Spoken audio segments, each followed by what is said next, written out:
afternoon. I'm Catherine Mooney, and I have the honor to be the James P. Jones Associate Professor of History at Florida State. It is a great pleasure to welcome you all to our 2020 James P. Jones Distinguished Lecture in American History. That lecture honors our great colleague, Jim Jones, who lit up this department with his heart and his mind for 57 years. Usually we do this in the spring. COVID kind of messed things up, but we're delighted now to welcome our lecturer, Dr. Catherine Oliverius of Stanford University. Just to give you some background, Dr. Oliverius completed her DPhil at Oxford before completing a postdoctoral fellowship at the University of London, before she ended up at Stanford, where she is presently an assistant professor. Her book, which she's going to talk to us about some today, in her talk, Necropolis, Disease, Power, and Capitalism in the Cotton Kingdom, is forthcoming from Harvard University Press. And I would say that I have been looking forward to this lecture for months, but I don't think I had any idea when we planned this that it would turn out to be so creepily relevant. In very broad terms, Dr. Oliverius is going to talk to us about what happens when a society that is premised on fundamental inequality confronts a disease that it does not understand. It does, as I say, seem scarily relevant. So Dr. Oliverius is going to speak to us for about 50 minutes. Then she will take questions. Please direct your questions to me in the Zoom chat, and I will pass them along to her and read them out for the group. And now please join me in welcoming Dr. Catherine Oliverius. Thank you, Professor Mooney, and my special thanks to the entire team at FSU and the History Department. I'm honored to be here today to celebrate the remarkable legacy of Jim Jones. I never met Jim, but everyone has told me that he was the best kind of historian, a deep thinker, a wonderful colleague, and most especially a very dedicated, compassionate, and empathetic teacher. Now, many months into this COVID pandemic, it feels sort of like a throwaway line to say that I wish I was there with you in person. I really do wish that I was there with you in person. And in some sense, you know, these last many months have sort of oozed by like very stressful molasses. But in a strange sense, for me as a historian, they've been quite generative months in that I find myself in this very strange position where many of my theories about the past, about disease and about society are playing out in real time.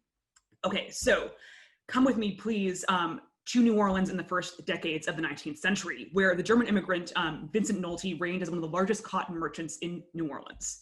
So by 1819, Nolte's cotton factory was worth millions of dollars, and he was responsible for shipping about a quarter of all the cotton that passed through New Orleans. So this is 4 to 8% of US exports around the world. As historian Edward Baptist has described it, no man did more to transform the New Orleans cotton market into a global behemoth than Nolte, who in the process accumulated a level of power that, quote, few who were not absolute monarchs had ever felt before. By the 1820s, Nolte was an internationally renowned capitalist. He had uncanny business acumen, drive, and the luck of being born white, male, in the right place and to the right family. So collectively leveraging these various forms of capital, Nolte and other men like him transformed the Deep South from a French colonial backwater into the heart of America's slave and cotton kingdoms. But Nolte cherished one form of capital above all. In 1806, 3 months after his arrival in New Orleans, he was bitten by a tiny female mosquito and fell sick with yellow fever, the most terrifying disease in the Atlantic world. But unlike 50% of 19th century yellow fever victims, Nolte survived his acclimation, as they called it, and now what had made him sick made him strong. He possessed what I call immunocapital, that is, socially acknowledged, lifelong immunity to a highly lethal virus, providing access to previously inaccessible realms of social, economic, and political power. So what did acclimation do for Nolte? Now he could leverage all his existing forms of capital, his whiteness, his maleness, his business acumen, to acquire economic capital, cash, credit, specie, and slaves with far more certainty. He could gamble ever greater sums of money, restart after frequent financial panics, and command the labor of increasing numbers of other people, both black and white and free and enslaved. Confident that Nolte would not drop dead in October, banks were happier to extend Nolte credit. He could remain in town year-round or travel safely to other ports, tropical ports when epidemics raged. And like immune men, in the greater Caribbean, in Havana or Pensacola or Cartagena, Nolte found his social position improved. He could marry advantageously, he could father multiple children, and he could rub elbows with the political elite. And he said that he could do all of these things because he had made the rational choice to survive, having, quote, not at all felt like dying. That his acclamation was proof that God and nature had sanctioned his entrepreneurship. So though he officially became an American citizen around 1811, with immunity, this immigrant was now of a different country, a so-called acclimated citizen naturalized to the Atlantic's torrid zone. Now, come with me to the plantation Forlorn Hope on Easter Day, 1812, where the 43-year-old cotton planter named John Palfrey was contemplating how to avoid financial ruin for the third time in a decade. Now, Palfrey was not a very good businessman. He had come down from New Orleans from Boston after a failed business venture in 1803, just after the purchase. And he arrived in New Orleans and he tried to find work on the levee. He failed at that. He tried to start a commission house. That went under. Then he tried his hand at sugar planting, which he also failed at. And at the end of all of these failures, he was many tens of thousands of dollars now in debt. So as the sheriff began repossessing many of the enslaved people that he owned, and also the silver candlesticks that he had brought down from Boston, Palfrey decided to move west and try his hand at cotton planting. Now, to purchase the 900 acres of land and 20 enslaved people that he would need to, as he said, to work this land, Palfrey managed to secure a loan for about $8,000 from the commission house of Chew and Relf. This is one of the premier commission houses in New Orleans. So, as a security for their loan, Chew and Relf held the mortgage on Palfrey's land and on all of the enslaved people that Palfrey owned. But it turns out that Palfrey was not very good at cotton planting either, and he went even further into debt. And in April 1812, Chew and Relf called in their loan and threatened to sue if he did not comply. So, like many white men in Louisiana who were highly leveraged, property rich, and very cash poor, Palfrey wrote back to Chew and Relf and tried to sort of plead his case, laying out his position in terms that he thought that they would understand. He said that he could send Chew and Relf a bit of ginned cotton as a sort of gesture of good faith, but he insisted he could not send any of the enslaved people he owned back to them because he would be ruined in the future. So Chew and Relf agreed to a compromise. They would drop their lawsuit against Palfrey if he would send half of the slaves that he owned, that they own the mortgage on, to cover half of his debt. Now, Palfrey grudgingly agreed, but then he got quite lucky because of the embargo and the disruption caused by the War of 1812. So this matter was dropped until 1815. And then by then, Palfrey claimed that the terms should be changed. So the 10 enslaved people that he had agreed to send to Chew and Relf to cover his debt, Palfrey argued, should now cover considerably more of his debt. So why was this? Because he claimed that these people were now, quote, seasoned to the climate, and thus must be intrinsically more valuable than at the purchase. He then laid out his logic to his attorney, showing how the value of a 9-year-old girl named Maria had increased. So this is the sort of back of the envelope calculation that he's made here. And so if his 5% risk, climate risk applied to all 10 of the enslaved people that Palfrey was going to revert to Chew and Relf, he claimed that they were worth, intrinsically much, much more than they had been estimated at in 1812. So Palfrey elaborated on his logic, stating that the enslaved people were, quote, only just beginning to be useful now that they were completely inured to the climate, a circumstance which adds very considerably to their value. And indeed, Palfrey insisted that he should be compensated for the risk that he had adopted in taking on unacclimated property, as the, quote, risk was mine, has cost me loss, expense, and a great deal of trouble and anxiety. Now, back in New Orleans, Chew and Relf considered Palfrey's calculation of climate risk as the city was being gripped by yet another yellow fever epidemic that was killing people left and right, and they agreed with Palfrey. So for men like Palfrey, who would soon, in fact, have 2 white sons who would shortly die of yellow fever in New Orleans, Black people's alleged acclimation was a risk reducible to a numerical value, and it was his prerogative as a white man and enslaver to leverage these people's immunity for his gain. We do not know what Maria or any other enslaved person that Palfrey owned thought about this speculation. It must have been horribly, horribly painful to know that even their sickness and suffering could be so coldly monetized. Another cruel twist in a slave society where all value generated by Black people whether forged or picked or ginned or embodied, transferred to whites. So one bite from the wrong mosquito put Vincent Nolte and Maria on two very different paths.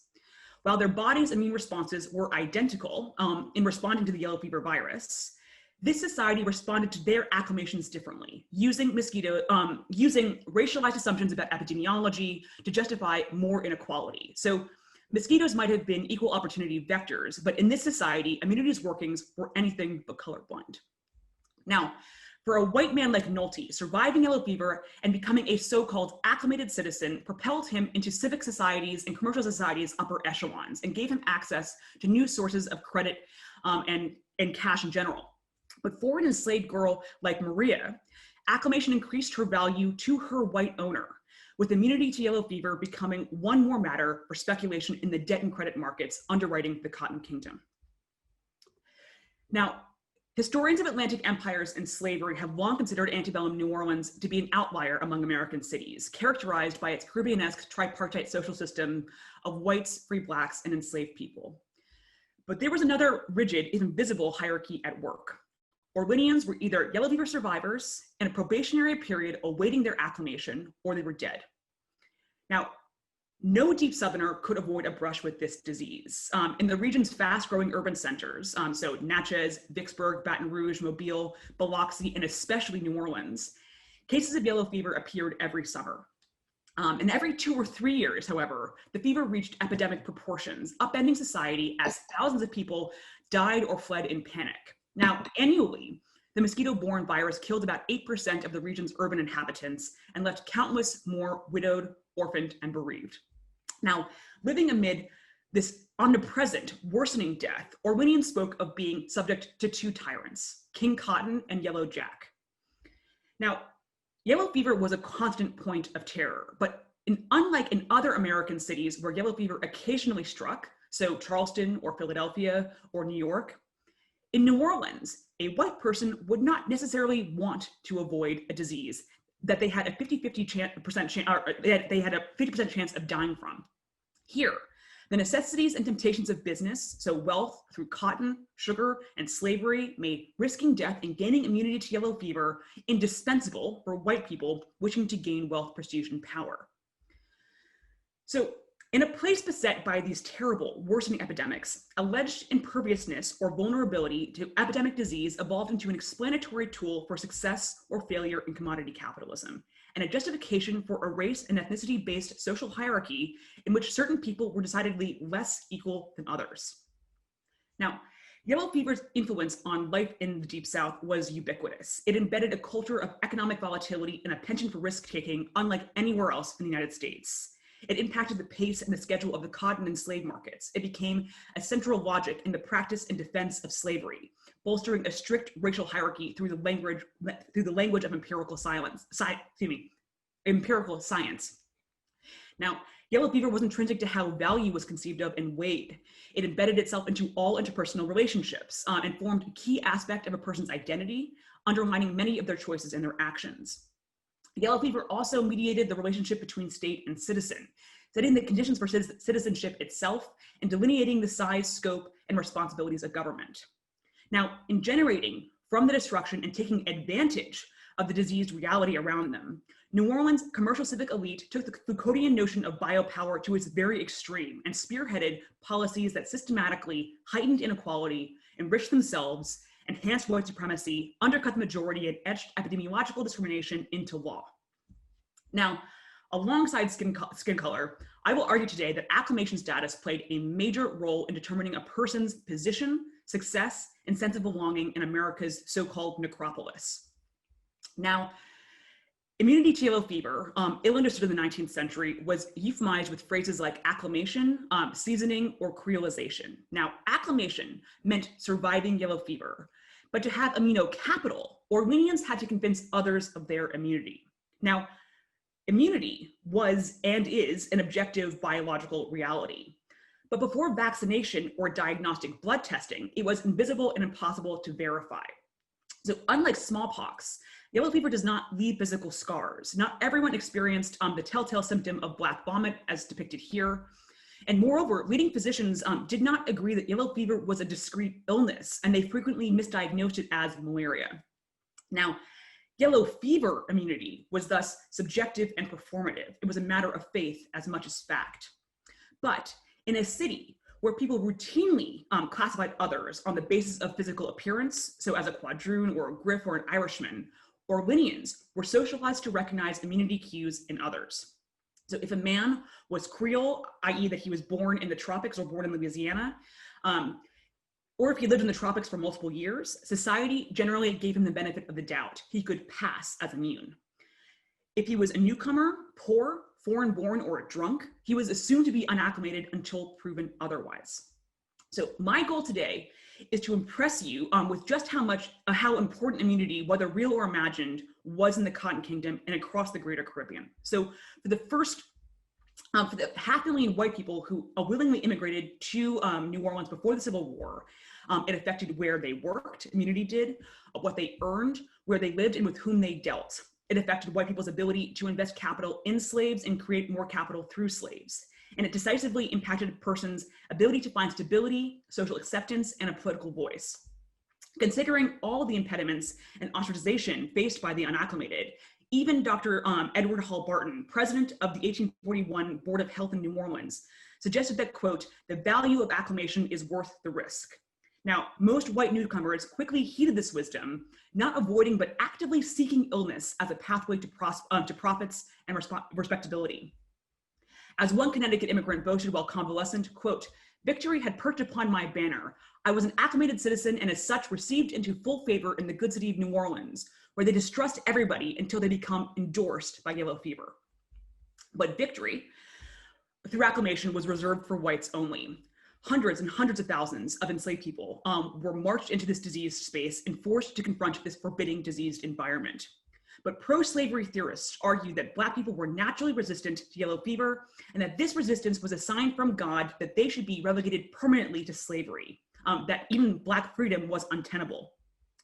Many pro-slavery theorists even argued that racial slavery was natural, even humanitarian, because it distanced whites from diseased labor in spaces that would kill them. So as embodied capital then, Black people could thus possess immunity, but not immunocapital, a logical trick that whites used to enrich themselves, justify slavery, and reinforce their social and political dominance over Black people. Okay, so what did 19th century Deep Southerners know about yellow fever? Well, not very much. There was no cure, there was no inoculation, there was no conclusive evidence of disease transmission, and no satisfactory explanation for why it killed some people while leaving others unaffected. It was only the very end of the 20th century, the 19th century, that yellow fever's vector, the female Aedes aegypti mosquito, was discovered by Cuban researchers. And by that point, yellow fever had already killed approximately 150,000 people in New Orleans and as many as 250,000 across the Gulf South. And it was a miserable way to die. Remembering his time in Louisiana, Unitarian minister Theodore Clapp remembered that there was, quote, no death more shocking and repulsive to the beholder, the distorted faces, the shrieks, the convulsions, and the groans still haunting his dreams 35 years later. Now, yellow fever victims experienced a sudden onset of intense headaches, nausea, chills, jaundice, and sort of muscle pains across their body. And within days, they oozed blood through their external orifices and vomited up partly coagulated blood, roughly the consistency and color of coffee grounds. Eventually, patients lapsed into a coma and died. It was so painful that even pious victims screamed profanities as the end neared. Now, the luckiest people contracted milder sort of flu-like cases in childhood. Overall, though, 19th century victims had around a 50% chance of succumbing to their illness. So, heeding the prevailing concepts of disease communicability, most antebellum physicians argued that yellow fever, unlike smallpox or syphilis, was non-contagious, as it did not spread directly from human to human. Rather, it was miasmatic, the organic result of the city's heat and filth. Now, contemporaries called yellow fever a stranger's disease, strongly associating it with recent white immigrants from the northern states and from Europe, especially poor immigrants. So this is a typical page you can see before you from one of the death registers from Lafayette Cemetery. And you can see here, this is quite literally just a random page.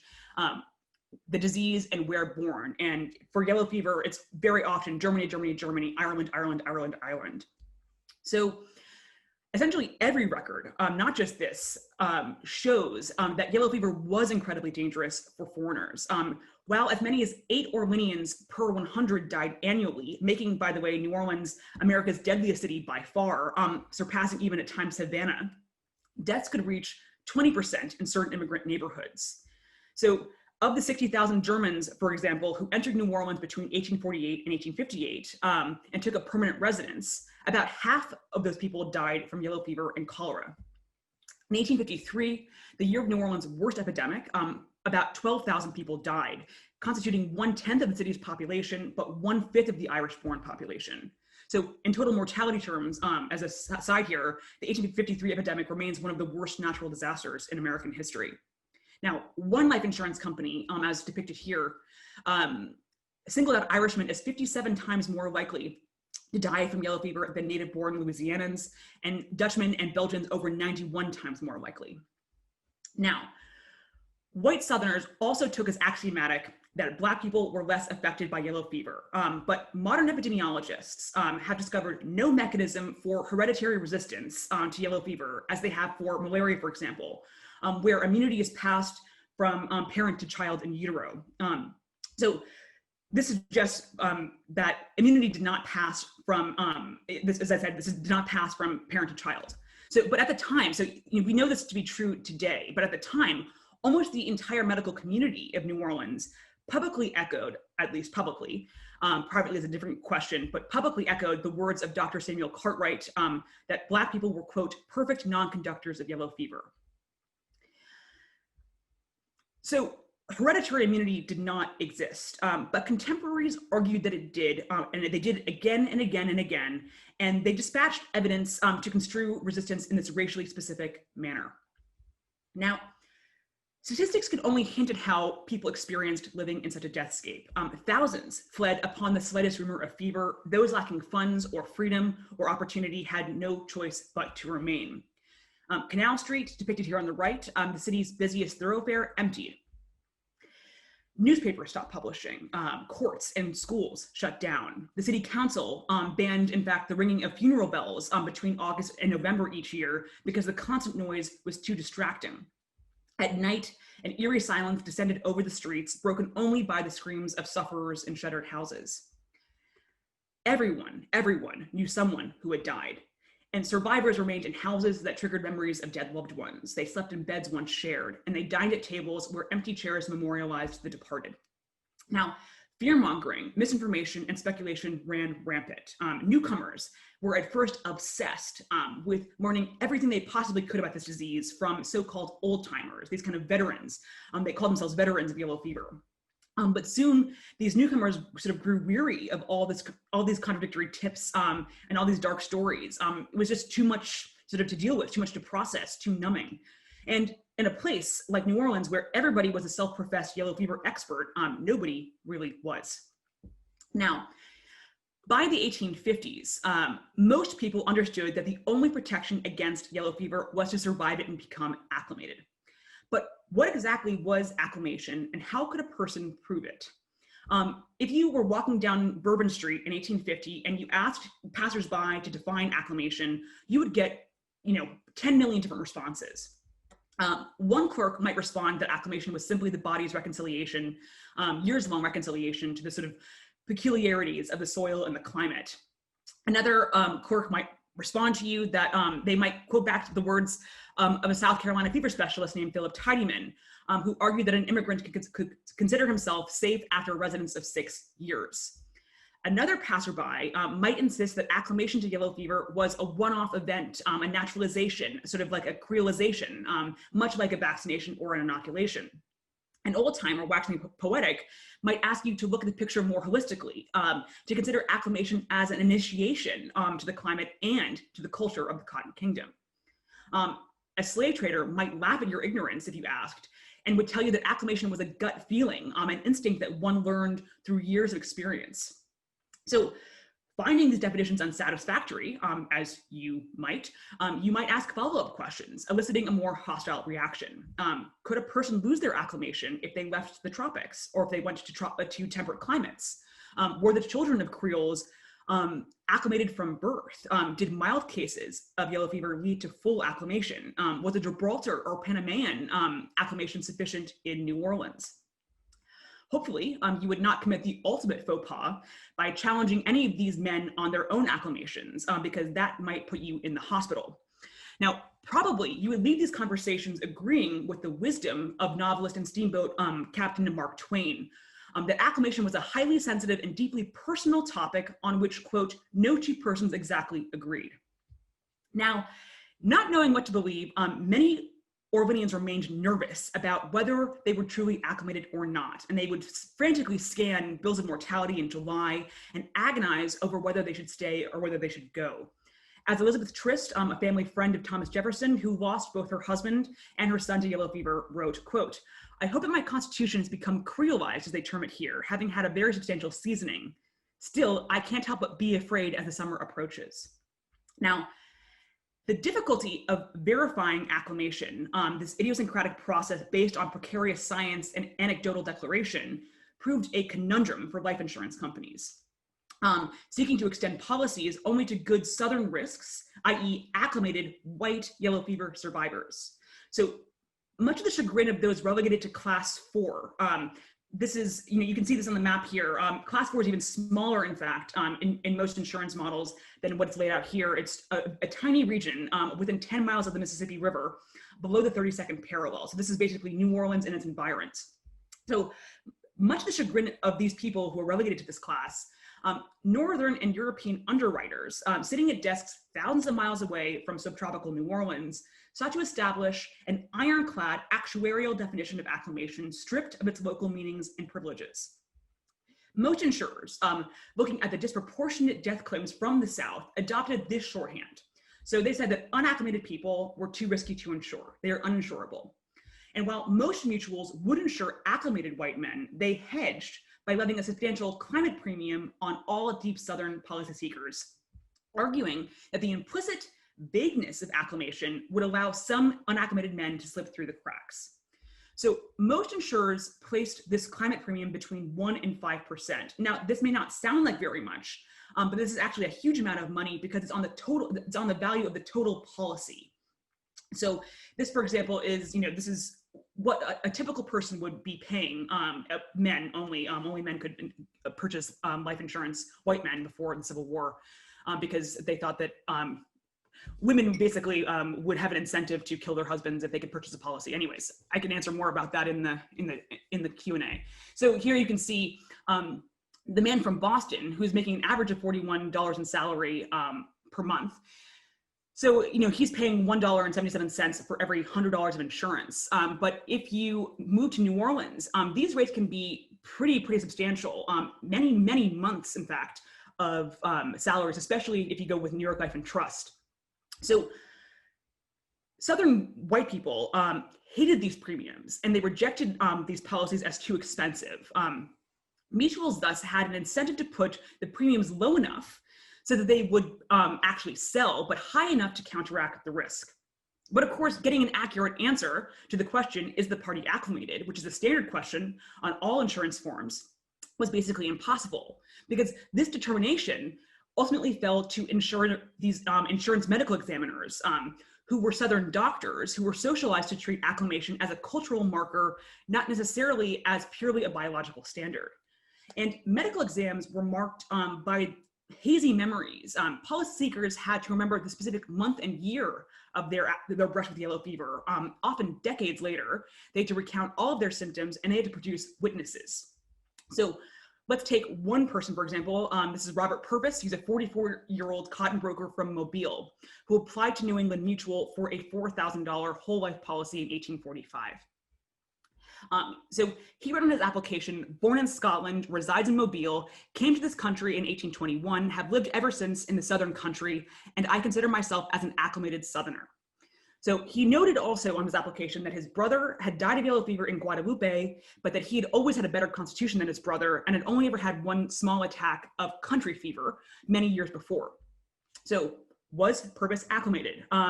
Purvis's family physician and 3 business acquaintances provided affidavits saying that he was. And he did turn out to be a good risk in the end because Purvis lived another 27 years. But the disproportionate numbers of Southern death claims, all from allegedly acclimated people, proved that many bad risks passed their medical exams. And by the 1850s, most insurers denied applications from cities where yellow fever was prevalent unless they could prove that they had lived through multiple epidemics of yellow fever and agreed to travel restrictions. And by the 1860s, in fact, most life insurers pulled their agents from the South and moved them westward into a vast, much less diseased space filling with people seeking the protection of a life policy. Now, many immigrants sought acclimation sooner rather than later because, ironically, facing yellow fever was the only guaranteed way to prosper long-term, especially for young white men seeking professional advancement in cotton factories, in merchant houses, and in wholesaling. These are jobs that were considered to be springboards to slave and land ownership. Now, delaying the inevitable by fleeing the city was expensive and posed long-term financial impediments, like diminished access to well-paid, steady employment. And in fact, immigrants were told to save money precisely for their inevitable medical bills, about $50 generally, which is, as talked about earlier, that's more than a month's salary, sometimes 2 months' salary for a skilled laborer. So, moreover, also, you didn't want to avoid acclimation because in a place where risk-taking was embedded into the value system, postponing or eschewing acclimation, a very public demonstration of risk avoidance, impeded social and civic acceptance. Now, New Orleans' business schedule, however, made responsible acclimation essentially impossible. City authorities implored unacclimated immigrants to stay away until the first frosts. But by November, when Frosty Jack had expelled Yellow Jack, all well-paid, upwardly mobile positions were already filled.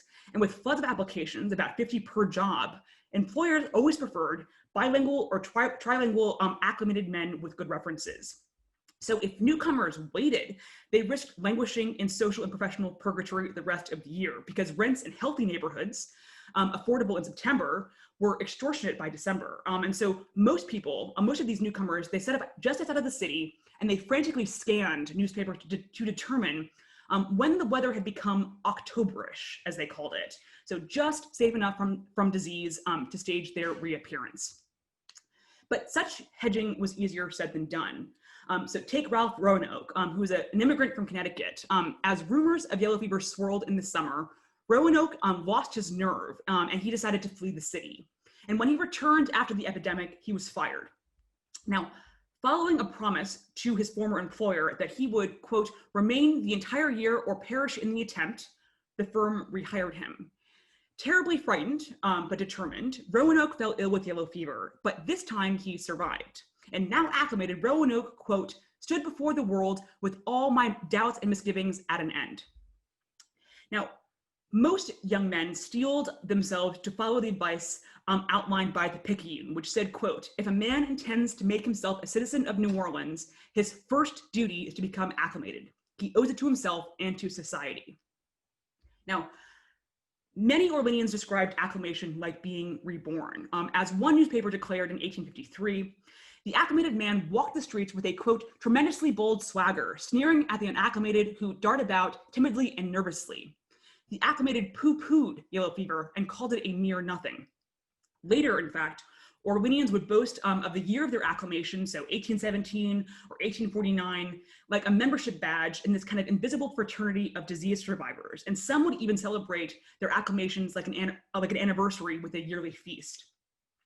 So this is so important, in fact, this acclimation credential, that I've seen examples of men quite literally jumping into bed as their friend has just died and rolling around in their bed sheets, hoping to get acclimated. I've seen examples of men literally injecting black vomit into their veins, hoping to get acclimated.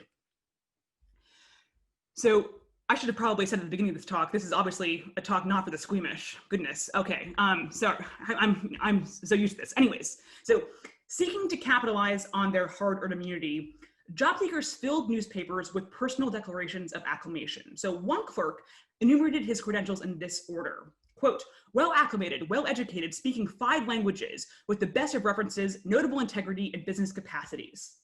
A middle-aged man claimed that he was, quote, well acquainted with the city, and also well acclimated between the latitudes of 32 degrees and the tropics. Now, employers often demanded parental residency, proof of local birth, or a physician's letter certifying acclimation. So references were generally useless unless they were provided by a formally tropically based or preferably New Orleans-based employer. Now, from the boss's perspective, it was a waste of resources to train someone for a detail-oriented job only to see him stricken or dead by the autumn. As the unemployed German immigrant Gustav Dressel lamented in the 1830s, quote, I looked around in vain for a position as a bookkeeper, but to engage a young man who was not acclimated would be a bad speculation. Now, amid the fatal churn, acclimated men could parlay immunity into raises and greater responsibilities, with the managerial classes of merchant houses, of wholesalers, and groceries composed almost entirely of white men claiming immunity. So cotton clerk H.J. Masson, for example, remarked in the 1837 epidemic that this was the worst epidemic that he could remember, ravaging the unacclimated and thinning the counting houses considerably. Consequently, there was considerable demand for entry-level clerks. So after a competing cotton factor, Mr. Stringer lost his clerk to fever. Stringer was very anxious for the acclimated mason to quit and join him with a pay raise. So even after rigorous acclimation screening, employees still died in droves. As one traveler noted in 1836, quote, 5 perished out of one counting house. Another house buried their bookkeeper, employed another, buried him, and employed a third before the dead season had passed. But such mortality among the allegedly immune suggests that clerks either misjudged their immunity or they willfully lied about it. Now, that was a high-risk lie, a false declaration of acclamation merited termination, this sort of unimpeachable sign of untrustworthiness. But many people apparently believed that the lie was worth it. They would basically feign ignorance and then worry about surviving the disease later. But even those outside of cotton capitalism found their worth measured against their willingness to take on disease risk. This example might be especially pertinent to many of the people who are teachers in this talk. So in 1847, many public school teachers did not return for the opening of schools in September because yellow fever was still epidemic. So an editorialist made a case that the only good educator was an acclimated one. So he argued that the school board should only employ those teachers, quote, who for the sake of the work in which they are engaged are willing to incur some risks and make some sacrifices. And he said this, quote, what is the feeling of the community towards any minister of the gospel who deserts his post for fear of the epidemic? Certainly it is not one of confidence and affection. And shall the teachers of our children engaged in a work next in importance and honor to that of the ministry be allowed to shrink from duty voluntarily assumed because some risk attends its discharge? Is this moral courage? He answered his own question. He said, no, it is not. It would be far better that, quote, a few should fall martyrs to the cause of education and yellow fever. Now, the sanctimonious moralism of this statement sort of points to a much larger trend. So declaring acclamation did more than assuage employers' fears. It became this catch-all statement of character. A successful brush with yellow fever became the sort of quintessential demonstration of calculated risk-taking in this marketplace, that a white man had willingly gambled his life and had paid his biological dues. So all elites factored successful acclamations into their genesis stories. So though he could have fled in the summer of 1801, the 18-year-old Irish immigrant named Monsell White remained, realizing, quote, alas, there was no help for it but to take my chance. So reminiscing decades later, White recalled his acclamation as a major life turning point. With only an informal education, he progressed quickly from bookkeeping to running his own cotton factory to sugar planting to politicking. And all of this he attributed partly to his acclamation. Now, like Nolte, and all the most powerful white Orleanian men, Monsell White framed his acclamation as a choice. He had decided to contract yellow fever, and he had willed himself to survive. So by this logic, lesser men literally chose to die because they were drunkards, because they were effeminate, because they were sexually deviant, because they were cowardly or unclean, or because they did not seek timely medical care. So distilling the randomness of life and death to a matter of individual choice, fed into this myth of meritocratic capitalism, that all white people of sufficient moral and physical courage had the potential for success and survival in New Orleans, that economic and social success was the result of a man's willingness to take controlled epidemiological risk. Never mind that this sunny vision of yellow fever clashed with the fatal reality, but the cold facts of disease risk, that half of all victims would die, mattered little. The myth of immunological reward proved far more powerful. Thus, while epidemics raged, young men routinely touted aspirational mantras about human agency over disease, insisting that yellow fever was just a mild ailment, boasting that they had never enjoyed better health, and reassuring family and friends that they would succeed where others had failed. This seems to be a sort of constant of the 19-year-old boy throughout history, that somehow they will beat the odds. The risk is not theirs. Now, such optimism may have been self-delusional, but most unacclimated migrants bought into immunocapital and the hierarchy it created, believing that the system would benefit them eventually. And after all, immunological discrimination was just one more form of bias in a city premised on inequality. Now, the logic, of course, could easily slip into exploitation and abuses. So, recruited directly off the boat, thousands of Irishmen built the New Basin Canal in the 1830s. Now, working in ghastly conditions, between 6,000 and 10,000 Irishmen died of yellow fever while digging this 4-mile stretch. Now, the bosses actually preferred this labor model that focused on replacing the dead rather than keeping people alive, because high turnover cost them nothing. It also impeded laborers' ability to organize and demand better pay, conditions, or rights. Now, the immunity calculus insinuated itself into all relationships. Emphatically, Orwellians argued that men could not fulfill their patriarchal duties to their wives and their children until they were acclimated. As one editorialist asserted, quote, "We conjure all interesting young gentlemen to become acclimated as soon as possible, for they ought to recollect how cruel it is to visit among Creoles or families acclimated before they are themselves so." Now, old-timers warn their daughters against, quote, linking their faith without an unacclimated lover, because not only was he more likely to die, but unacclimated men were generally poorer and less well-established than their acclimated counterparts. Sincerely, the Picayune insisted, quote, "We are opposed to the existence of any strong ties until acclimation has taken place." Now, immunity was also important for white women on the marriage market. As one writer proclaimed, quote, "The acclimated girl is a treasure, and though she may not have yellow hair, if she has had the yellow fever, she is worth a mint of money." Men screamed their potential wives for acclimation, asking questions like, "Miss, have you ever had the yellow fever? Was it a typical case? Are you certain that your physician was correct in his diagnosis?" Now, immunocapital accrued within white ethnic populations. So over decades, each wave of immigrants passed through this sort of mortality bottleneck and became candidates to enter the economic and political elite. So acclimated immigrants enjoyed more success in connection-dependent private sector jobs, in factories or merchant firms, and planting, and had better access to well-paid municipal jobs too. So for example, the members of the city council, once exclusively Creoles, hailed from increasingly diverse backgrounds, first France, then Eastern and Northern America, then Scotland, Ireland, Germany, and Italy. Now, acclimation en masse provided an avenue for outsiders to become insiders, for strangers to become natives, with the highly lethal environment legitimizing individuals and groups as durable and lasting players in this city. Now, immunocapital shaped life in New Orleans through a cycle of mutually reinforcing realities specific to its climate, industries, demographics, and political culture. Because of rampant, unchecked ill health, New Orleans, in fact, developed an international reputation as a necropolis, or even more unkindly, a Golgotha. As one traveler noted, Louisiana was quote, "so unlike Boston in point of neatness, order, and good government that it was a dreadful place in the eyes of a New England man." Now, public health could scarcely have been worse in New Orleans. New Orleans had no competent institutions tasked with tracking or defining disease. Boards of health came and went.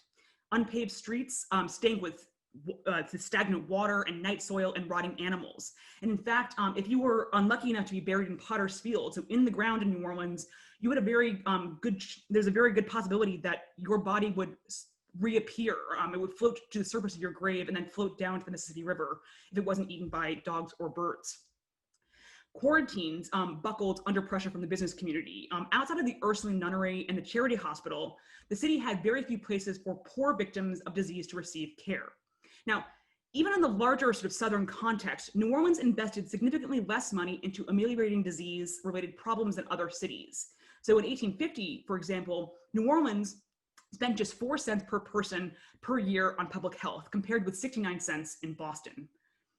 And now, most Orleanians resigned themselves to the fact that their government took essentially no action to combat yellow fever, even though, as one reformer suggested, the death rate was, quote, at least double what it ought to be. Perhaps the priorities of the commercial civic elite would have differed had they worried that mass death would undercut their specific vision of commodity and slave capitalism. But they themselves were already immune, or at least pretended to be.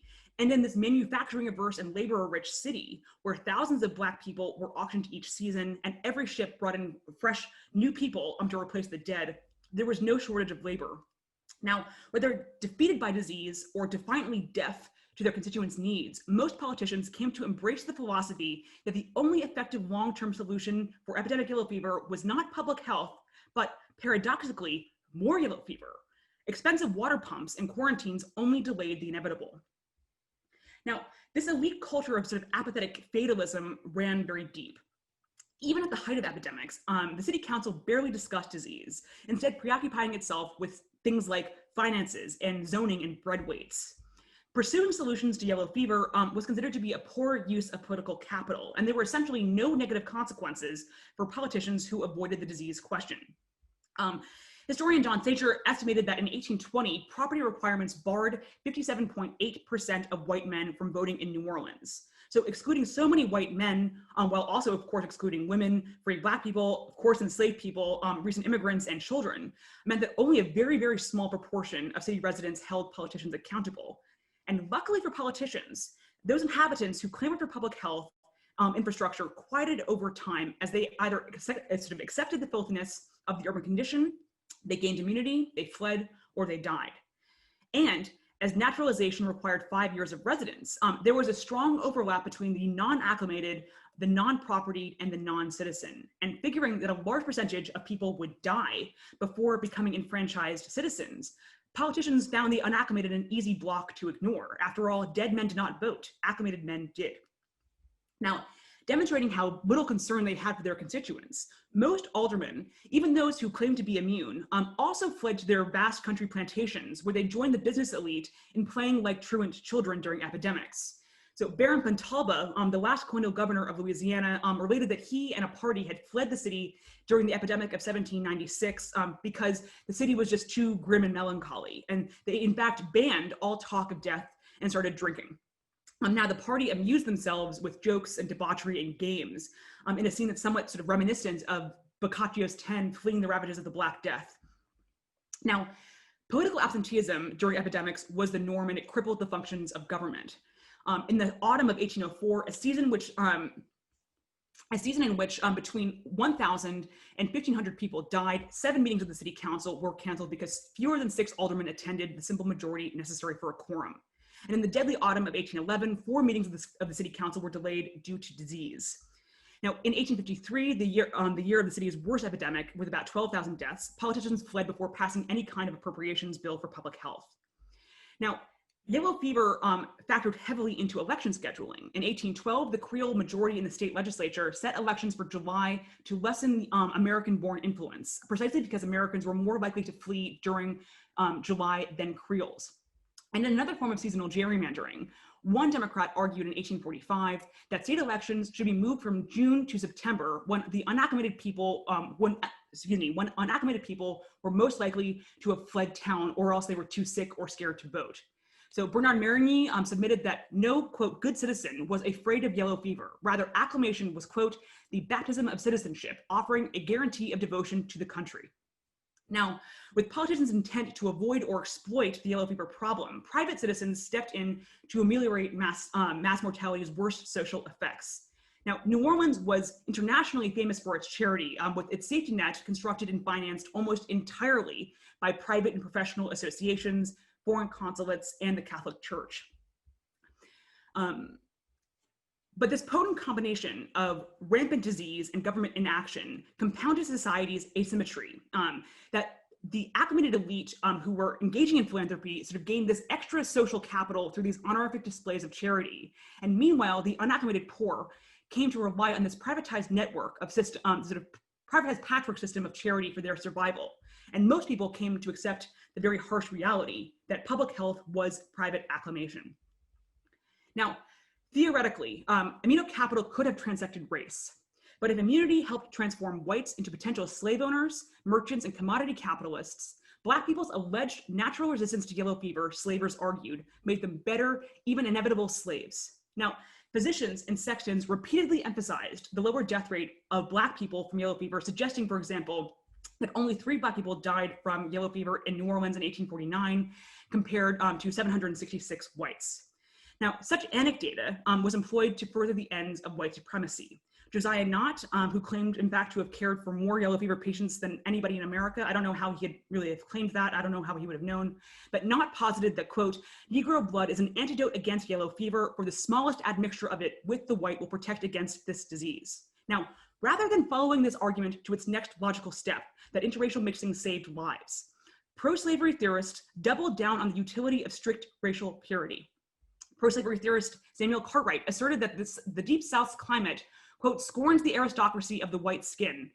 As this environment was too torrid for the master race of men, Black people should do the lion's share of cash crop cultivation. Now, nature, Cartwright argued, quote, has issued her fiat that here at least, whites shall not be the hewers of wood or drawers of water under pain of 3/4 of their number being cut off. Now, Cartwright indirectly captured the twisted logic of immunocapital. For white people, living here was a high-risk gamble with potentially vast rewards. For Black people, racial slavery was a scientific destiny, as their immunological superiority perfectly adapted them to hard labor under the tropical sun. Now, Cartwright's theories trickled down, and they got a lot weirder. So I'll give you 2 examples. In 1853, the Weekly Delta argued that as divine punishment, Black people lost their natural resistance to yellow fever and freedom. Therefore, that, quote, slavery was the condition best suited to Black people. Another article maintained that the only people who died from yellow fever were practitioners of abolition theory. Now, this thinking was nothing short of alchemy, and despite the pious professions about enslaved people's natural immunity, no self-respecting white person or enslaver would buy a person without an express guarantee of acclimation. So like fancy, like likely, or like choice, acclimated was a common descriptor in slave advertisements, a euphemism that conveniently reduced a person's suffering with disease into a marketable asset. And acclimated enslaved people commanded higher prices, between 25 and 50% more. Now, like everything else in the slave market, acclimation status was a guess, a projection. But a white person's ability to judge it was considered to be a sign of mastery, of cunning, of intelligence, that a white man could read another person's body and discern its maximum value. Now, slave traders compensated for disease risk in their business models. As with all commodities and goods, the pace and schedule of the city's slave industry was controlled by yellow fever. In 1830, for example, only 2.6% of annual slave sales took place between July and October, the fever season, to lessen the already considerable risks associated with moving people south. Now, enslaved people, of course, probably did not see their immunity as an asset or capitalist calculation in the same way that whites did. Petrified of yellow fever like everybody else, enslaved people could not flee or afford doctors independently. And in fact, many enslaved people from Virginia and Kentucky remembered that they feared being sold downriver away from their families to Louisiana precisely because of yellow fever. And if immunity could save their lives and constitute a key aspect of a person's personal self-worth, their soul value, and identity, it added nothing to their personal wealth or social standing. As slaves were embodied capital, acclimation only enhanced the value and safety of that capital for their white owners. Now, by the 1820s, many whites considered New Orleans too risky for their expensive enslaved property. So even if a slave was declared acclimated, fraud was very common in the slave market, as we talked about, as traders routinely fabricated backstories to enhance a person's value and hasten a sale. And with thousands of poor, famine-fleeing Irishmen pouring onto the docks by the 1840s, the labor calculus shifted. So the proportion of enslaved people in the city therefore dropped from 50% in 1806 to under 25% in 1840 to just 8% in 1860. So capitalist needs pushed acclimated slaves into surrounding plantations, safer, less diseased, and more efficient sites for enslaved Black people to create capital for whites. Now, to conclude, for whites, surviving yellow fever was classed as an indication of moral superiority. As one Orleanian congratulated his convalescent friend, quote, "He had finally succeeded in getting out his naturalization papers. He is now in every respect a citizen of New Orleans, and long may he live to enjoy the glorious privilege." Now, those whites at the top of New Orleans' economic and political life, all allegedly survivors, obtained a de facto moral legitimacy, a tropical and ecumenical twist on Max Weber's aristocracy of the elect. In their public willingness to roll the epidemiological dice and risk their lives, they had been endowed with both a practical and moral right to thrive in slave racial capitalism, what they classified as a harsh but essentially honest meritocracy. And they, of course, colluded to invert this logic for Black people, who were denied the benefits of immunocapital, with their immunity emphasizing their statelessness, movability, and malleability, at once sub and superhuman and capable of living in freedom. Now, equating survival with morality justified the exploitation of unacclimated whites and of all Black people. And it also made New Orleans into a miserable place to live for the majority of its inhabitants. Carl Cohn, an 18-year-old cotton clerk from Bohemia, summed up the foul mood engulfing the city during the epidemic of 1833 to his uncle in Paris. He said, quote, "Is this the dear Orleans of which you talked about in your letters with such affection? Is this the place where you wish to lay your now mortal remains? It is only a place to die and not to live."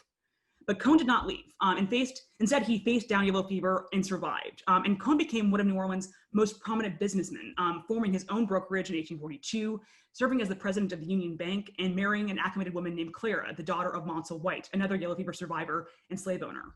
And in 1833, September, Cohn had expected yellow fever to, quote, "attack with as much certainty as a condemned criminal does expect the sentence of his execution." But by year's end in December, he was cheerfully describing his improving business prospects and his plans for the future.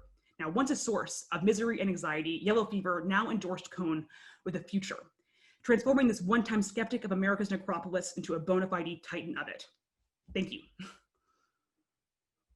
Thank you. I'm gonna ask that we hold our applause until after questions. Applause on Zoom is always so weird anyway. We have a first question to start off with from Dr. Nasa Hicks, who's our Cubanist scholar. She says, "I know that the US military basically worked yellow fever eradication into their occupation of Cuba between 1898 and 1902, making certain sanitation policies that reduced the mosquito population a condition for the end of US control of the island. What happened in NOLA after the cause of the disease was isolated and vaccine was developed? Were white New Orleanians willing to let go of their immunocapital, or did they not have to?" That is a fabulous question. So what happened? So I will extend this question a tiny bit. So during the Civil War, when New Orleans fell to the Union Army in 1862, New Orleans actually experienced the first decrease in mortality in over 6 decades. This is because the Union Army General Butler put in a very strict quarantine, an embargo, and sanitized the city. So Orleanians recognized that quarantines could work, and that actually yellow fever was bendable to human agency with public health. But right after the war, all of this was sort of conveniently forgotten. And so we see a resurgence of epidemics in the 1860s and then 1870s. Culminating, in fact, the sort of second worst epidemic of yellow fever happened in 1878, in which about 25,000 people died across the Deep South. So acclimation does, over time, lose its sort of value in New Orleans, especially because the dynamics have changed. So New Orleans before the war, in the Steamboat Age, was the behemothing sort of hub of the slave and cotton kingdoms. But during the Railroad Age, in the after the sort of post 1860, increasingly New Orleans sort of lost its position as cotton planters now shipped cotton to Chicago or to Atlanta, other places. So New Orleans was no longer a place that one necessarily had to go or had to be or had to sort of work with merchants there if they wanted to receive if you need credit or anything like that. So over time, as the population sort of as immigration decreases, as there's a lot of out migration, eventually the sort of business elite decide that they need to adopt a new mantra. And they do this in the late 1870s, which is that public health is public wealth, that now they've sort of changed their tune. So you still see people later on in the 1880s and 1890s boasting about their acclamation, and yellow fever epidemics still do strike, and there's still a sort of collusion on behalf of the city council and of the business community in general to underplay yellow fever and its staggering impacts. But basically, the sort of value of this only really goes away after 1905, which is the last epidemic of yellow fever in New Orleans. Thereafter, people still talk about it, but it's a distant memory by that point. But essentially, as public health does increase, and as New Orleans' position in the sort of national economy also ebbs, we see the value of immunocapital decrease as well. All right. Well, I will take you to our next question, which is from Dean Michelle, one of our stupendous graduate students, who asks, what is the most challenging source you contended with in your research? There are many things that are challenging about this history. So I'm going to give you two examples of challenging in different sort of ways. So the thing that I find most challenging is dealing with official sources from New Orleans. So these are sections reports. These are the Board of Health reports. These are incredibly difficult to deal with because they are so unreliable. So the Board of Health, if one existed, basically colluded to underplay mortality. They would label yellow fever, all manner of other fevers on purpose, just so that they could not put it down on the death register as yellow fever, because they were scared that they were always, in this sort of perpetual battle to try to underplay the impact of yellow fever, to attract more people with capital to come to New Orleans. So determining exactly what's true from official sources is a difficult one. And you end up having to sort of triangulate these official sources with the observations of lay people or doctors, or using newspaper accounts from elsewhere, and trying to sort of come up with this more accurate picture of what mortality actually was. So those are always difficult, and you spend a lot of time sort of like scratching your head thinking about you basically know that they're not accurate, the data that they're supplying, but just how inaccurate is it is the question. Then when I was doing research about maybe now 6 years ago, I was reading I was reading the diary of a man who died from yellow fever. And I had gotten, this is his last summer, and I turned the page to the last page. And this is the last entry on the left side of the page. And on the right side is a mosquito that had been crushed with a little bit of a small pool of blood around it. And I looked at this and I thought, is this the offender? Is this the one? And it was this absolutely symbolic sort of, I don't know, I think about this all the time, in fact. It was just one of these very, absolutely creepy things. And I think really nobody had ever opened this diary before, and it sort of wiggled a little bit loose. And so I kind of put it right back into the blood spot and then close it up quickly. But it does suggest, I think that was the offending mosquito of that one. So, ugh. Okay, we have a question from Dr. Lori Wood, who wants to know essentially what kind of turnover do you have in the governing class, either because people croak or because they run away? And, what kind of continuity does that give you in political leadership? This is a really good question. So one of the things that I think is sort of, it's a constant basically of, there are two sort of trends in the governing class of New Orleans. The first is that after the Louisiana Purchase, all territorial jobs were taken up by imported American Republicans, the sort of friends of Thomas Jefferson, to whom he owed political favors.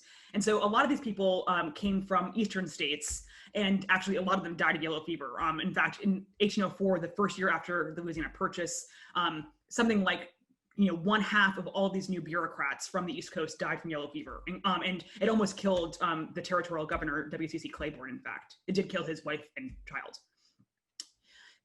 So those jobs are taken up by Americans, but all these municipal jobs, these sort of city jobs that are powerful but less sort of important to the national questions of Louisiana Purchase, these are taken up by Creoles. So these are all of these planters who are culturally, who identify sort of culturally with Europe or Spain and France and speak French very often.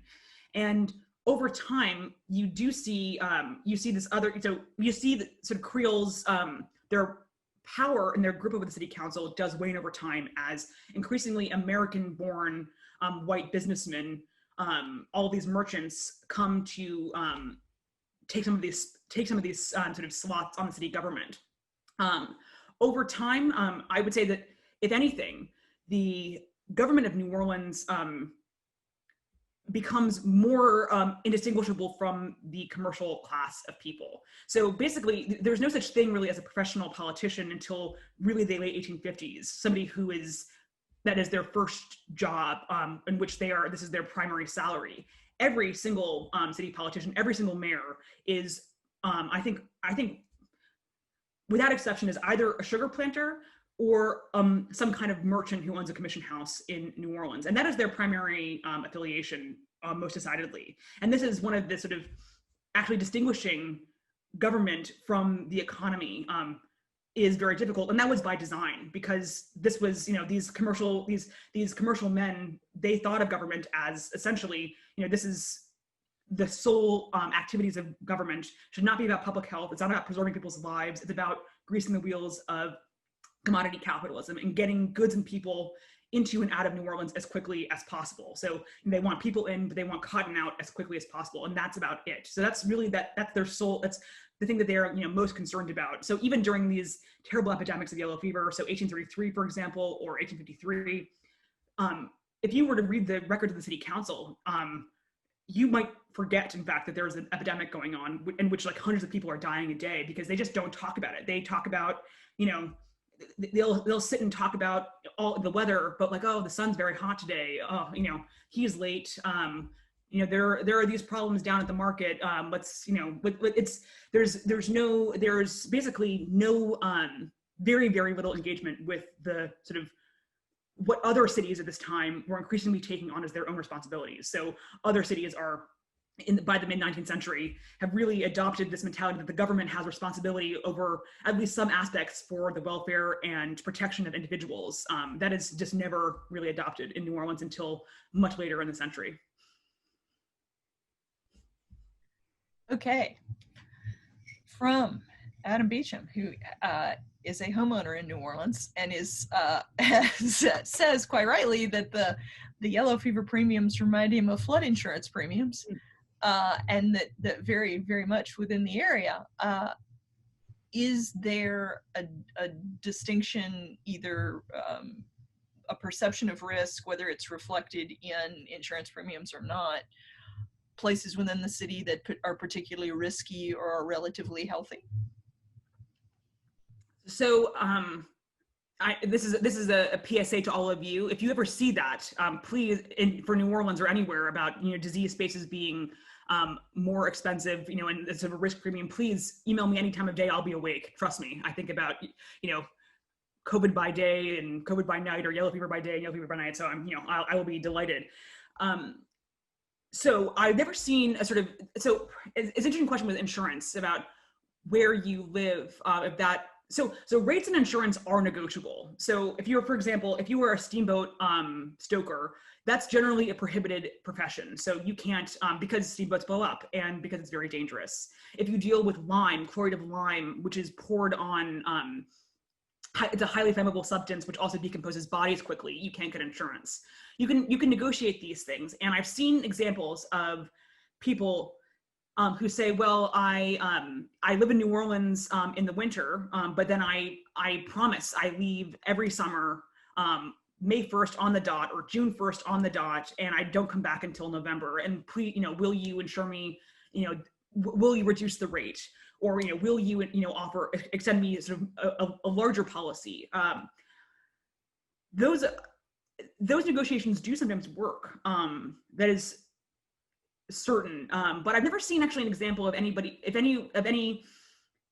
sort of taking the map of New Orleans and thinking, beyond spot maps that were coming in the 1850s and 1860s, where they're trying to show the sort of spread of infection from mostly the levee to the back of town. I've never seen examples of sort of insurance maps like this, and I'd be very curious to know if other cities were doing this.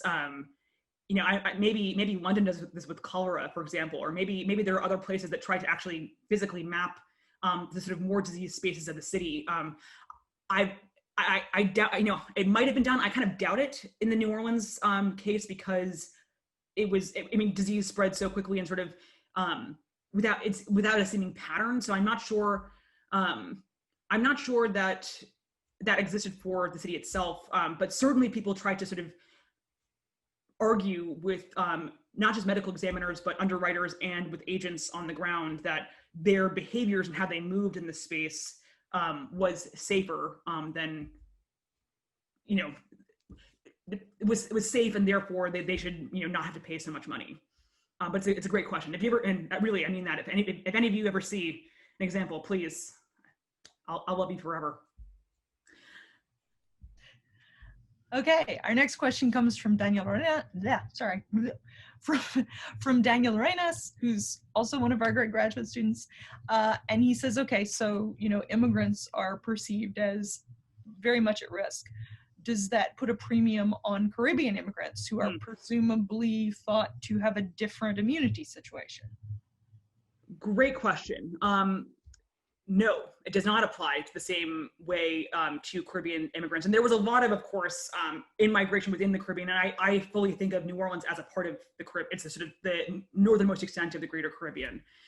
So you'll see examples of people, for example, who are, of course, who are looking for jobs. And they'll say, I'm new to New Orleans, but I've been living in Martinique for 10 years. Or I've been, I was a sailor. That's another big one. I worked on the high seas for many years, and sailors were always associated with yellow fever, and both spreading it, but also that they would probably, if they had worked in the tropics or sailed in the tropics, they probably had faced this disease at some point. One of the things I also think is important to mention here too is that, so in 1809, the population of New Orleans doubled because of an influx of Haitian refugees escaping. At this point, most of these people had been in Cuba for some years, but these are people who are mostly white people, but not all white people, who are escaping the revolution on Saint-Domingue. And many of these immigrants, when they came, they claimed to be doctors, and New Orleans really wanted more doctors because yellow fever was a growing problem. And if you had worked worked in the Caribbean as a doctor or physician, you did not have to take a medical licensing exam, because they had figured that you had already really, it wasn't worth all of this sort of paperwork to try to test these people's knowledge, because of course they would have known yellow fever, they would have known other fevers, and they could be, they could be ushered through the system without having to take any kind of test or provide any credentials whatsoever. So, and in fact, many people were very, white people in New Orleans were constantly petrified that the horrors of Saint Domingo, these enslaved refugees from Haiti, were going to come and they were going to cause the destruction that had happened in Saint Domingo. They were going to, repeat it on American shores, probably through New Orleans. So they always claim this, but on the other hand, they're also really excited about the prospect of that all of these people, as they see it, are acclimated, and they can fit right in, not just to the culture, into this sort of predominantly French culture, but also because this diseased environment in which they wouldn't they were already sort of pre-tested by the environment. Yeah. There's a question that I think really will be relevant to a lot of people in this room, which is, it comes from my colleague, Dr. Upchurch, who asks essentially, how exportable is this model? I mean, is this a unique set of biological and political and cultural circumstances that creates this concept and these patterns? Or, are there other places you would be interested to investigate to see if they have comparable situations, and might it be possible to generalize about what kinds of places might produce this sort of situation? So I will say that yellow fever immunocapital, this also, I've talked to, tons of people who work on disease, and similar patterns happen in the Caribbean. They happen in Rio de Janeiro and Brazil. They happen in Mexico. They happen in a lot of places where yellow fever is either endemic or epidemic from time to time. But this idea of people leveraging their immunity to a disease for economic, social, political power is not yellow fever specific. There are many diseases, in fact, to which in different times and places, this model has applied. People, for example, with smallpox scars and many Northeastern American towns were considered to be more employable. This is also the case, by the way, with smallpox scars and enslaved people in the American South. Solomon Northup, for example, he fell sick with smallpox in New Orleans, and those scars on his face would have increased his price because he would have been considered to be a safer bet, that he would, is not going to die as quickly. So this is Solomon Northup, who was kidnapped from upstate New York and brought to New Orleans in 1841. And I will say too, so fast forwarding to our time right now. So COVID is a lot less lethal than yellow fever was in the 19th century. And of course we have thankfully progressed in many different ways.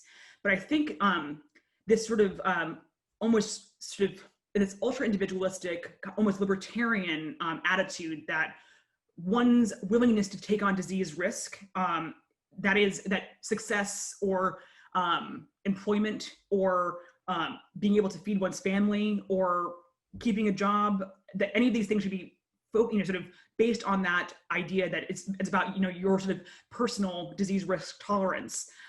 This to me, what we're seeing right now by one person in particular who is sitting in Washington, D.C. right now, and these attitudes that are being, that sort of he's propagating, this scares me a lot because it sounds to me a lot like what people in New Orleans said, which is that, it's not our responsibility to make sure that you don't get yellow fever. It's your responsibility to get yellow fever, and then we'll take you seriously thereafter. And that also essentially clears people, or it clears the governing classes from having to actually do anything to preserve lives and make them, worth living, and make people also feel supported in, through these kinds of events that we are going through right now. I think that this is, this scares me. I mean, this is earlier in the summer, and we're seeing this again now. Increasingly, this idea of immunity passports has been raised again and again and again, which is that, until we have a vaccine, which could be, actually quite far away, depending on who you talk to, it could be next year, could be maybe later than that. Maybe the vaccine won't work that well. Maybe it could be mediocre. Maybe we'll have many mediocre vaccines. We don't know.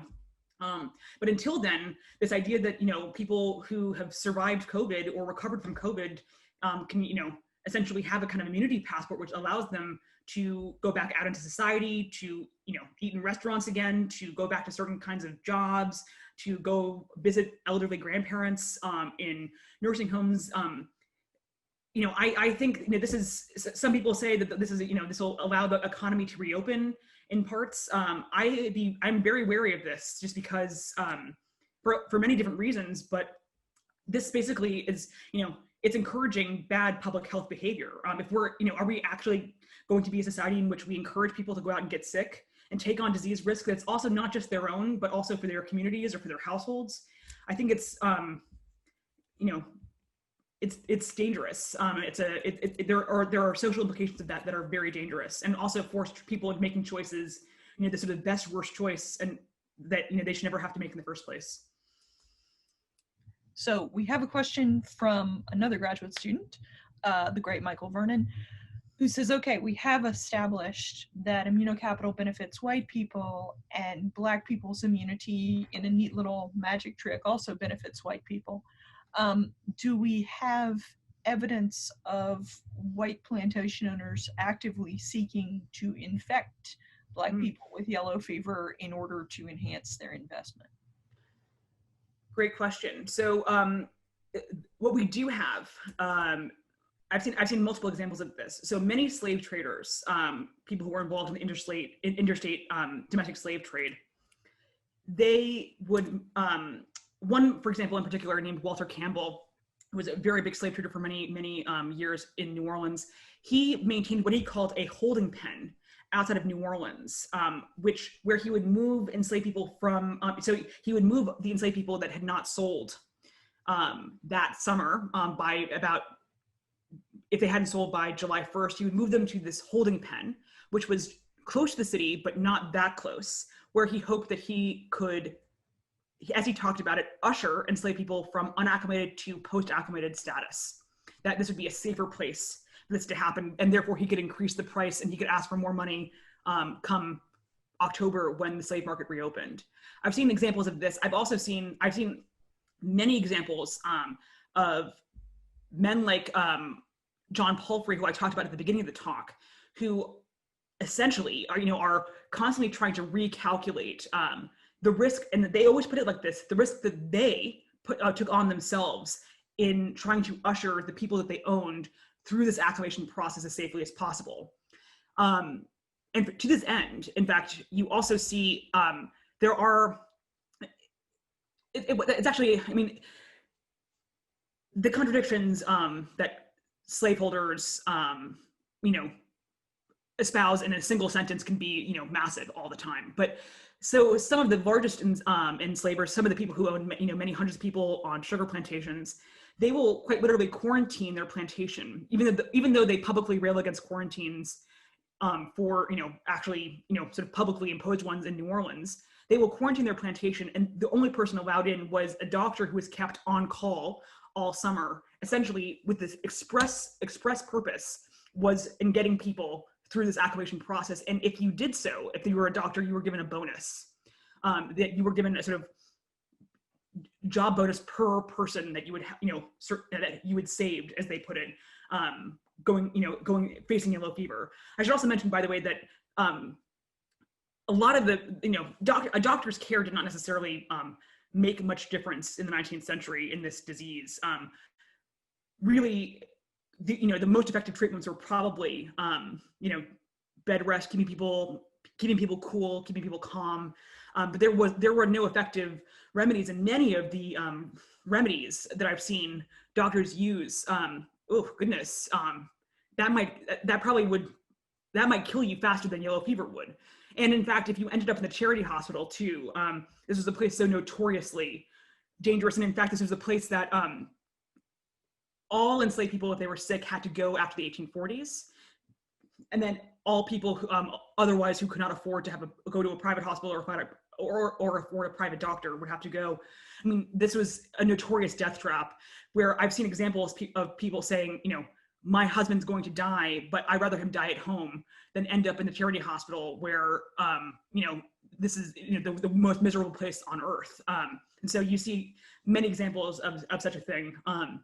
So to answer your question, yes, I have seen evidence of enslavers involved in all aspects of the slave trade, seeking to prove also that they were the ones responsible, and that they should be compensated for taking on the risk. The risk was theirs, and that this was a sort of a crucial element at every stage of the of both the interstate within shipping people from the South to the South, from the Upper South, to slave sales, to in all manner of ways. You see a lot of examples of this.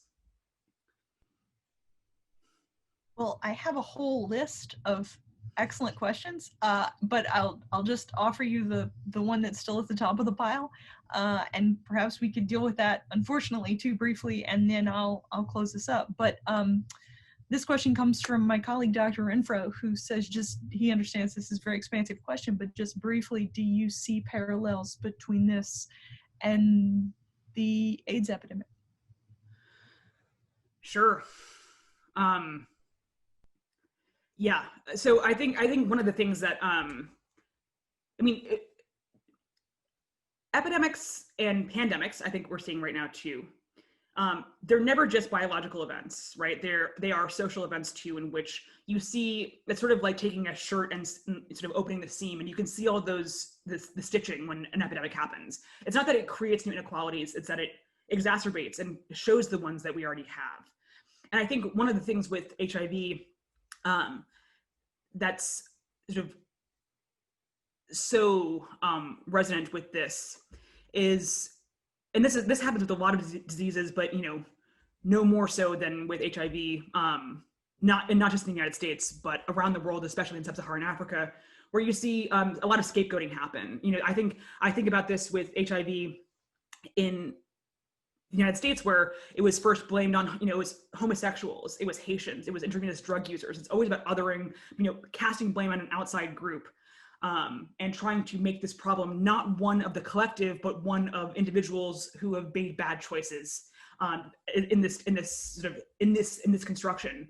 And you see this all the time with how they talk about yellow fever, that it's the strangers who brought it on themselves. If only they hadn't been drunkards. If they died, they must have been somehow dissolute. They deserve to die. That it said something, very deep about who a person was and that they were morally unworthy. And I think that that's, it's something to watch out for with COVID too. We've seen this, in fact, happen already, where we've had massive scapegoating. It's always, disease is a very malleable thing. And we like to think of it in this sort of objective biological way, but of course it is not just that. Human beings, we can see the best of humanity in epidemics, the kind of charity and caregiving that happens, and that we can see communities sort of bind tighter. And we can also see inequality increase. We can see asymmetries take the fore. We can see people making bad and selfish choices, and we can see sort of societies disintegrate in different ways. And I hope that we can move towards the first one, that we're going to be all stronger and better for coming out of this sort of crucible. But I have my fingers crossed. A couple of housekeeping matters. One is that there are still questions left in the chat. I apologize that we run out of time. If you would like to make sure to get your question answered, please send them to me in an email, and Catherine and I will get together and we will make sure to get that answered for you. Also, if you would like further information about this annual event, the James P. Jones Distinguished Lecture in American History, please email me and I will make sure to get you put on our mailing list. And finally, I know many of you may wish to participate in the memorial for Jim that we are having at 5 p.m. Eastern today. And if that is the case, make sure you are registered for that Zoom, which is different from this one, and make sure that you use that confirmation email to try to access that Zoom in about half an hour. And hopefully we will see many of you there. Now, finally, I would like to thank you all for coming and really just extend an incredible amount of thanks to our speaker, who has been so gracious in dealing with all this and coming to us despite the pandemic. Thank you so much.